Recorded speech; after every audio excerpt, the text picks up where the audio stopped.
Do you ever want to dive deeper into the Bible, but you just don't know where to begin, or struggle to feel like you even have the time? When you read the Bible, do you get frustrated because you know there's so much more in there? You just have no clue how to get it out? Or maybe you want to know the Bible better, and you're looking for any resource to help. Then this is the podcast for you. Welcome to the Context and Color of the Bible. We're sisters. I'm Veronica. I'm Erika. And we love to study the Bible, and we love to help others understand it better. When it comes to our own study of Scripture, we have found that in bringing back the context of Scripture, it adds so much to our understanding. It actually adds color to the black and white pages of the text.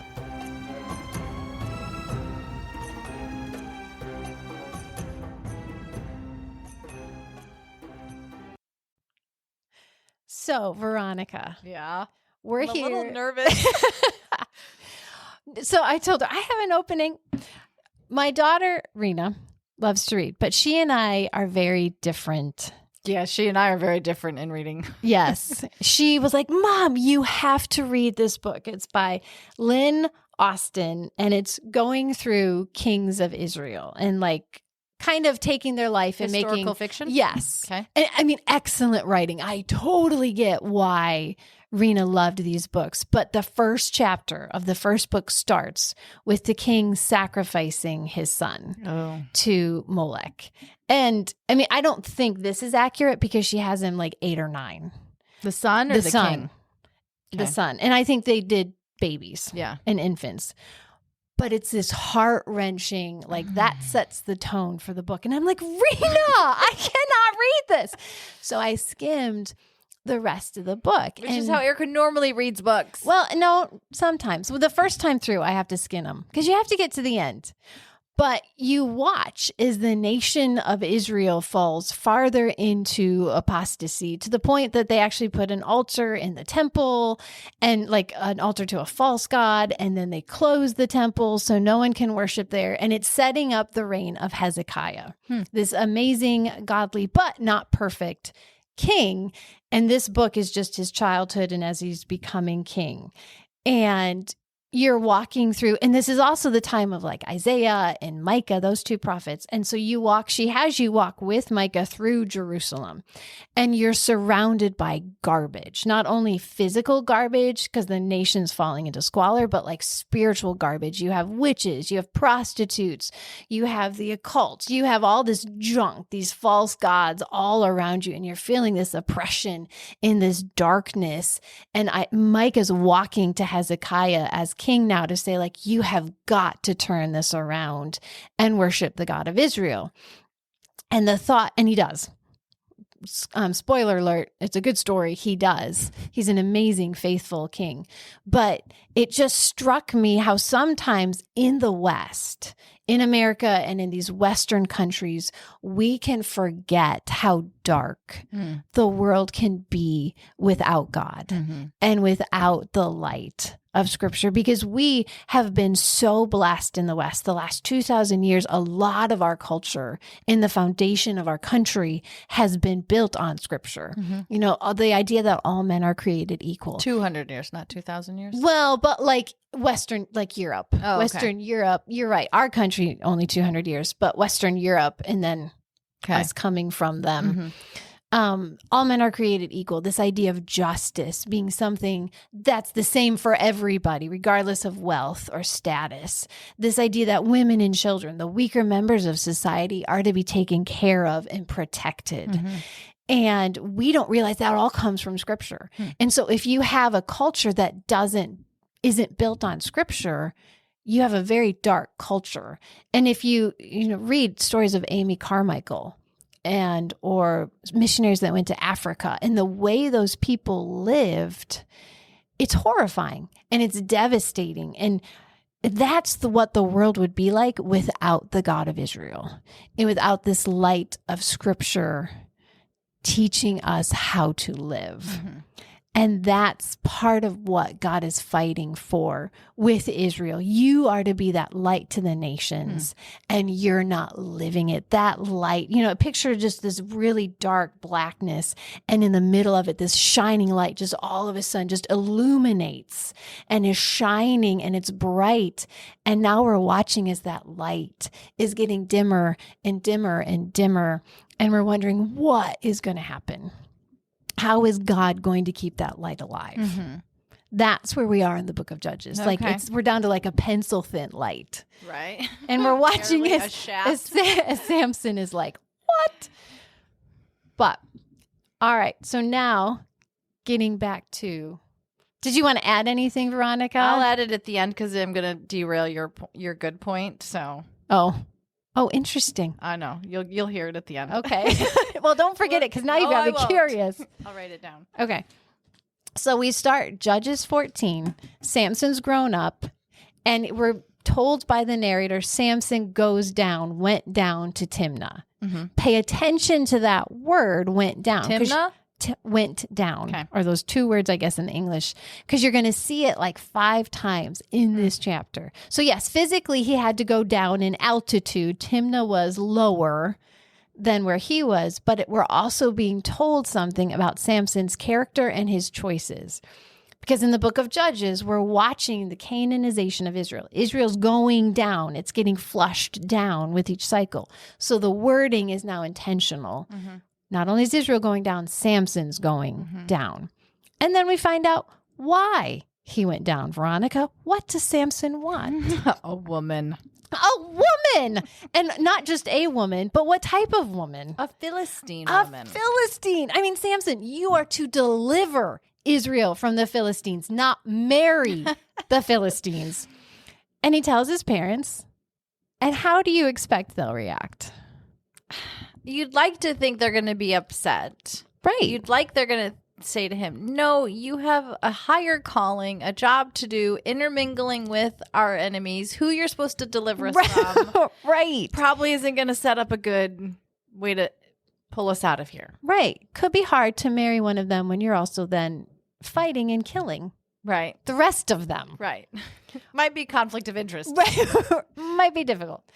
They're just like, it's not a good idea. They're not us. We're different from them, Samson. Like, it's more of a cultural difference than this is wrong. You have a higher calling. That's what they seem to focus on. But none of that matters. In Samson's eyes, she's the right choice. Samson is now a grown-up man and right away chases women instead of the enemy. This will not bode well.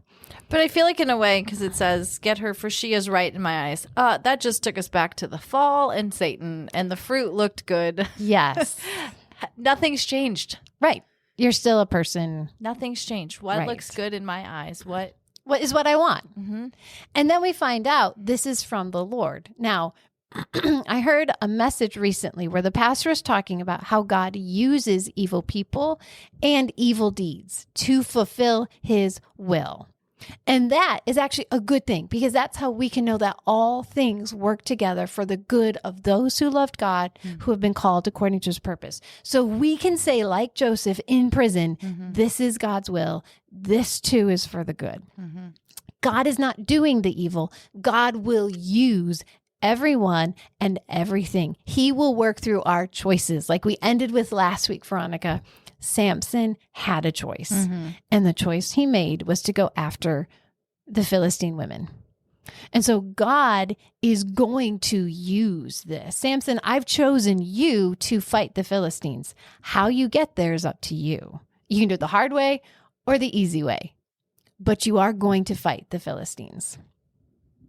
At this point, we also want to compare Samson to Othniel, the first judge. Othniel married a wise Israelite woman. Oh, right. Samson is picking a Philistine, and as we're going to see, a foolish Philistine woman. So the complete opposite. The complete opposite. And then we read about the vineyards of Timnah. And we're going, uh-oh, there's a little bit of narrative tension right here, because what do we know about Samson, Veronica? He's a Nazarite, so he's not supposed to have any wine. Right. Or fruit of the vine even, I think. Right. So we're a little bit worried, but instead of drink, what do we get in the story? A lion. Samson kills the lion and walks away. Now, on the one hand, this is amazing. I mean, killing a lion with your bare hands. Pretty impressive. Pretty strong. Yes. We're beginning to go, oh, this is how God is blessing Samson. On the other hand, Samson just broke his Nazirite vow. Mm-hmm. So according to Leviticus, he's supposed to go purify himself for 8 days at the tabernacle, which means rededicate himself, shave his head. Maybe he doesn't want to be bothered. Maybe he doesn't know what to do. Maybe he has no clue about any of this. His parents haven't told him anything. We don't know. But either way, he walks away and just goes back to Timnah. Like there's no difference. Mm-hmm. Now, the narrator here is being brilliant because he's got the wedding thread now of Samson's wedding, and he's got this lion thread that's hanging out there. And in a bit, he's going to interweave them together perfectly. But at the moment, it's kind of like that gun on the wall. It's just kind of there. So Samson talks to this woman, and again, we're told she's right in his eyes. And yes, it connects back to Genesis, but it's also going to come up again as we finish the book of Judges. It's a phrase to pay attention to. Yes. Okay. Samson's, Samson, as he's going to and fro from his lady love, decides to check on the lion. Normally, I mean, if you've seen a dead animal in the summer, what happens to it? It gets bloated and nasty and stinky and just, and think of all the dead deer on the road. Exactly. If you've seen roadkill. Well, there was that one year the raccoon was hit by a road and like it just got hit and it never moved. So by the end of the summer, there was just like a grease spot left. Oh. It was gross. That is gross. So I now want people to move the dead animals off the road so I don't have to see them forever. Yeah, or pick them up. Yeah. I know people that use them for their pets. So it's like feed their pets. Okay. Yeah, not like a pet. Yeah, feed their pets. Like take the animal and do something. This has only been maybe a few days at most. So we would expect to see a bloated carcass, flies, maggots. Mm-hmm. But instead, what does Samson find? A beehive, essentially. Right. Like honeycomb. This is actually miraculous because bees do not normally inhabit dead things. Like I said, flies and maggots do.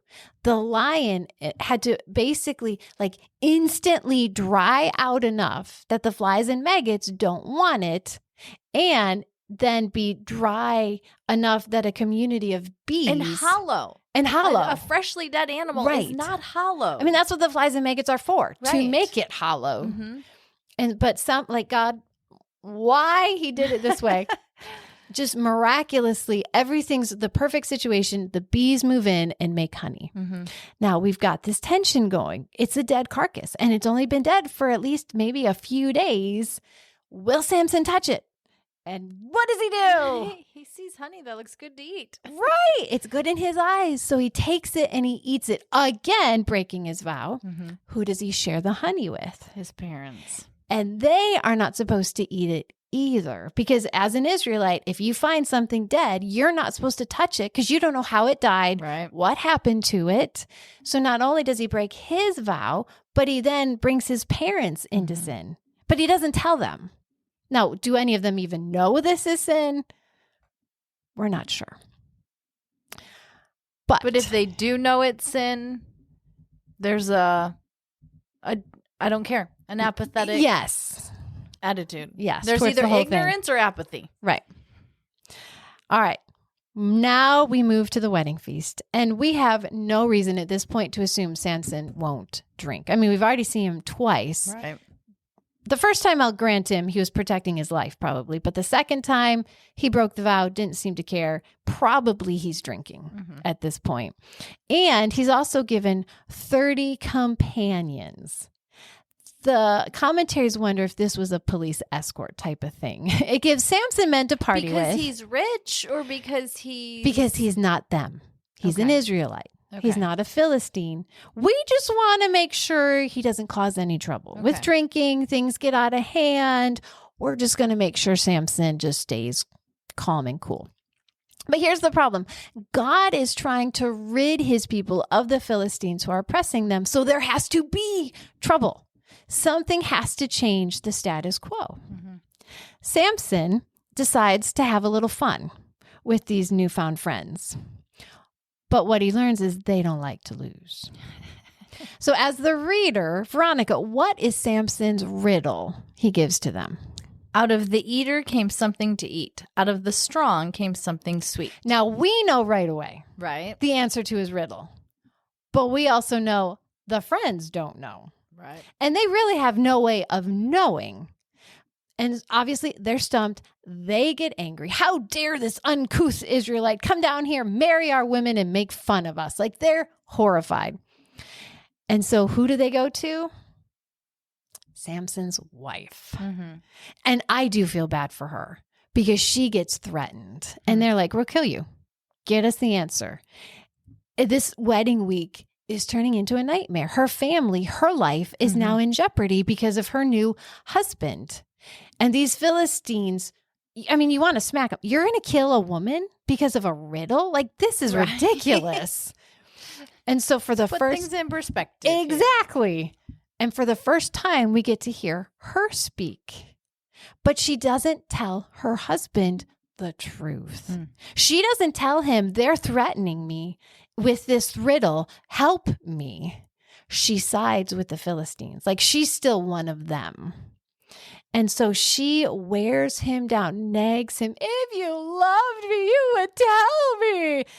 And Samson's mighty strength gets worn down by, hint, hint, a little foreshadowing, the constant pleas of an emotional woman. But it's also 7 days of That's weeping. a long time So, of nagging. Can you imagine nagging your husband for 7 days on one thing? I think I don't know what he would do. I know.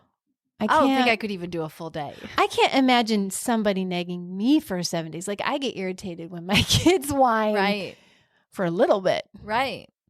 7 days of Tell him the truth. Yeah. Communication, people, Yeah, is there you huge in marriage. You want a good marriage, be honest with There's each other. Erika's marriage tip for Yes, the day. communicate. So eventually, yes, that's true. It would get really Get old. So he tells her. And then who does she tell? The friends. And they gloat and they respond with their own riddle. And what do they say, Veronica? What is sweeter than honey? What is stronger than a lion? But they also imply how they got their answer. Because if you look at their riddle, what else is sweeter than honey? A woman. And what is stronger than a lion? Oh. Love. Hint, hint. Samson, little poke right back Double at you. meaning there. Yes. Samson. So I have to admit, this is where I do like Samson because for everything else the man does, he's foolish, but he's not like a fool. I don't know if I'd say he's foolish, but he's not a fool, or he's a fool, but he's not foolish, because Samson immediately puts 2 and 2 together and gets 4. And his response is epic. It's like, what does he say, Veronica? If you had not plowed with my heifer, you would not have found out my riddle. If Samson had been smart, I think he would have been an amazing deliverer, because in one insult, in one sentence, he insults his wife and calls them out for cheating. Okay, first of all, calling your wife a heifer is rude. Who would want to be called a heifer, Solomon called her all kinds of things. but never a heifer? Does That he is call her true. a heifer? No. Yes. Second, you don't plow with heifers. So he acknowledges they didn't play fair. They cheated in one response. Boom. He hits them right back. I do like that about him. I'm not going to lie. I love the quick-wittedness. But he'll honor his end of the bargain. So he goes 20 miles away, far enough that probably word isn't going to get back for a long time. And he kills 30 Philistines in another city, takes their clothes back to give to his 30 quote-unquote friends. Now, they have no clue what he's done, and he's obviously not going to tell them anything. And I do have a feeling it gave Samson a very grim satisfaction to see them wearing the dead Philistines' clothing. Like, you got your clothes, but You don't know where it came from. you don't know where it came from. Things are starting to heat up. we're feeling a little bit of tension between Samson and the Philistines here. And this chapter ends with a very ominous, his wife is given to someone else. So how will Samson respond? Is he done with Philistine women? Has he learned his lesson? Will he look for a wife among his own people? Will he do better after this? Well, listener, you need to come back next week and we will find out how Samson handles that. Because there's really 2 more chapters on Samson. Yes. Because this man is worth 2 more chapters. So the story is fascinating to Erika. It is. And the narrator's brilliant. And yes, so Samson's a bit like, the man's an idiot. By the end of the 4th chapter, I am like, you are so dumb, Samson. But in this chapter, I do like his. You like the snarky comment. I do. Maybe that's a bad thing, but I do like his comment. That's funny. But. So, in wrapping up, I will say your introduction. Oh, yes. I wrote it down. You mentioned a book. Yeah. And we did notice on Facebook a while ago, I think it was Christy Harvey, said, you're always mentioning books. I would like a list of all the books you've mentioned. And I'm like, and she did it again to me. When do we? Erika mentions books. Oh, sorry. And so I am going to have to work on just putting some kind of list together on social media.